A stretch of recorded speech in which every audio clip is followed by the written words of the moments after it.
বন্ধুসকল মোৰ আজি আন এটা ভিডিঅ'লৈ আপোনালোকক স্বাগতম জনাইছোঁ। আজি ভিডিঅ'টোত মই কেনেদৰে কাঠৰ ব্লক দি ফেব্ৰিক পেইণ্টিং কৰিম চাদৰ মেখেলাত তাক দেখুৱাম। মই এই চাদৰ মেখেলাত কৰিবলৈ প্ৰথমতে তলত ডাঠ কাপোৰ এখন পাৰি লৈছিলোঁ, তাৰপিছত পাতল কাপোৰখন পাৰিছিলোঁ, তাৰপিছত চাদৰখন পাৰিছিলোঁ। ব্লক পেইণ্টিং কৰোঁতে এনেকৈ অলপ ডাঠ কাপোৰ পাৰি ল'ব লাগে। তাৰপিছত মই এইটো হালধীয়া ফুলটো সৰু এটা ব্লক দি কৰিছিলোঁ। স্পঞ্জৰ ওপৰত কালাৰখিনি ঢালি ল'ব লাগে। মই এটুকুৰা মানে স্পঞ্জৰ ওপৰত এতিয়া মই বগা কালাৰটো এনেদৰে ঢালি ল'ম। এইটো বগা কালাৰ মই এনেদৰে ঢালি লৈছোঁ, চাওকচোন ধুনীয়াকৈ বগা কালাৰটো এনেদৰে ঢালি লৈ পেলাই ব্ৰাছ দি পেলাই মিলাই দিব লাগে। এইটো যে কেমেলৰ হয় এইটো কালাৰ। তাৰপিছত মই সেই ঢালি লোৱা কালাৰখিনি মই ব্ৰাছ দি পেলাই এনেদৰে মিলাই মানে গোটেই স্পঞ্জ টুকুৰাত কালাৰখিনি সিঁচৰিত হৈ পৰাকৈ মানে এনেদৰে মিলাই দিব লাগে। তেতিয়া মিলাই দিলে মানে কি হয়, ব্লক টুকুৰা ডাঙৰ যে, তেতিয়া মানে ব্লক টুকুৰাৰ গোটেই অংশতে মানে কালাৰটো লাগি যায়। মই এতিয়া মোৰ কাণে কাণে আৰু অলপ নলগা ঠাই আছিলে স্পঞ্জ টুকুৰাত, মই এতিয়া মানে আৰু অকণ কালাৰ সেই স্পঞ্জ টুকুৰাত দি দিলোঁ। দি পেলাই ব্ৰাছডালে মই ধুনীয়াকৈ মিলাই দিলোঁ। তেতিয়া মানে কি হ'ব, মানে ব্লক টুকুৰাত এটুকুৰ জেগাটো মানে কালাৰটো নলগাকৈ নাথাকে। এতিয়া চাওকচোন মই সেই ব্লক টুকুৰা কেনেদৰে স্পঞ্জ টুকুৰাত হেঁচা মাৰি ধৰিলোঁ। ঘূৰাই ঘূৰাই হেঁচা মাৰি দিব লাগে 2-3 বাৰ। তাৰপিছত মই এনেদৰে হেঁচা মাৰি দিলোঁ। চাওকচোন কি ধুনীয়াকৈ ব্লক টুকুৰাত কালাৰখিনি লাগি গৈছে। এতিয়া মই লাহেকৈ কাপোৰখনত মই চাদৰখনত সেই ব্লকটো বহাই দিম আৰু ইমান ধুনীয়াকৈ বহিব যে আপোনালোকে চাওকচোন। মই ধুনীয়াকৈ এনেদৰে হেঁচা মাৰি ধৰিলোঁ। অকণমান মানে কি হয় জানে, হেঁচা মাৰি ধৰিব লাগে, তেতিয়া কালাৰটো ধুনীয়াকৈ চাদৰখনত লাগি যায়। এতিয়া চাওকচোন মই কেনেদৰে হেঁচা মাৰি ধৰাৰ পিছত আকৌ উঠাই দিলোঁ। এতিয়া দেখিছে কালাৰটো কি ধুনীয়াকৈ লাগি গৈছে, বৰ ধুনীয়াকৈ লাগি যায়। ইয়াত দেখিছিলে মই এটাৰ পিছত এটা আকৌ কৰিম, আকৌ কৰিলোঁ। সেই ব্লক টুকুৰা স্পঞ্জ টুকুৰাত আকৌ হেঁচা মাৰি ধৰি পেলাই বেছিকৈ লাগি থাকে যদি অকণমান জোকাৰি দিব লাগে। তাৰপিছত মই এইদৰে আকৌ হেঁচা মাৰি দিলোঁ।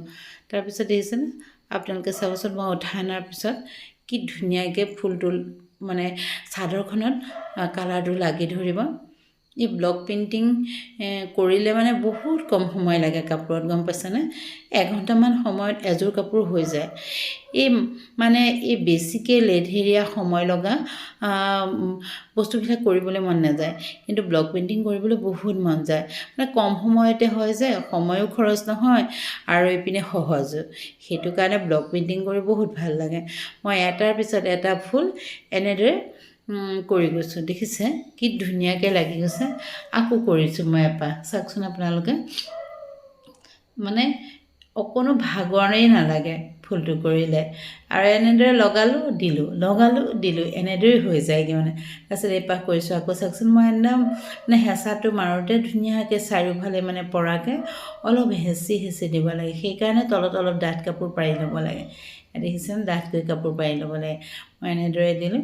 এতিয়া এনেদৰে দি হেঁচা মাৰি ধৰাৰ পিছত মই উঠাই আনিম। চাওকচোন কি ধুনীয়াকৈ ফুলপাহ লাগি ধৰিছে, ইমান ধুনীয়া লাগিছে নহয়। একদম কি ধুনীয়াকৈ খাজে ফুলপাহ লাগি ধৰিছে কালাৰখিনি।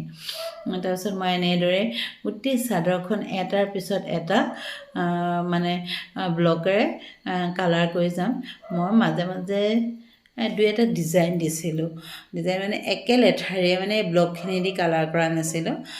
মাজেদি মানে বহুত ধুনীয়াকৈ এটা ডিজাইন দিছোঁ। চাওকচোন এতিয়া উঠাই আনিলোঁ, কি ধুনীয়া হৈছে। এয়া দেখিছে কি ধুনীয়া হৈছে, একদম দেখাত বহুত ধুনীয়া লাগিছে। মোৰ কাপোৰযোৰ প্ৰায় হৈয়ে গ'ল। এইটো মই হালধীয়া কালাৰটো কৰিছিলোঁ কাষেদি এটা। হালধীয়া কালাৰটো বহুত ধুনীয়াকৈ বহিছিল, গম পাইছেনে? এয়া দেখিছেনে ইমান ধুনীয়া লাগিছে আঁতৰৰ পৰা নহয়। শুকালে মানে কি হয়, কালাৰটো বেছি উজ্জ্বলি উঠে। আপোনালোকে আকৌ ব্লক পেইণ্টিং কৰি হৈ যোৱাৰ পিছত কাপোৰযোৰ ৰ'দত দিবলৈ নাপাহৰিব দেই। মই ৰ'দত দিছিলোঁ। ৰ'দত দিয়াৰ পিছত যে কালাৰটো কি ধুনীয়াকৈ উজ্জ্বলি উঠিছে নহয়। এয়া মই দেখিছেনে, মোৰ কাপোৰযোৰ হৈ গ'ল। কাপোৰযোৰৰ কালাৰখিনি আৰু ফুলটো কি ধুনীয়া লাগিছে। মই মাজে এটা ডিজাইন দিছিলোঁ, মানে একে লেঠাৰে ফুলখিনি দিয়া নাছিলোঁ। এনেদৰে মানে ডিজাইন কৰি দিছিলোঁ।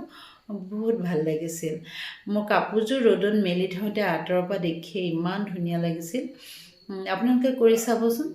আপোনালোকৰ যদি এই কাপোৰযোৰ ভাল লাগিছে বা ব্লগ পেইণ্টিং কৰাটো ভাল লাগিছে, তেতিয়াহ'লে লাইক, কমেণ্ট আৰু শ্বেয়াৰ কৰিবলৈ নাপাহৰিব দেই। আপোনালোকৰ লাইক, কমেণ্ট আৰু শ্বেয়াৰে আমাক বহুত উৎসাহ যোগায়, নহয়নে?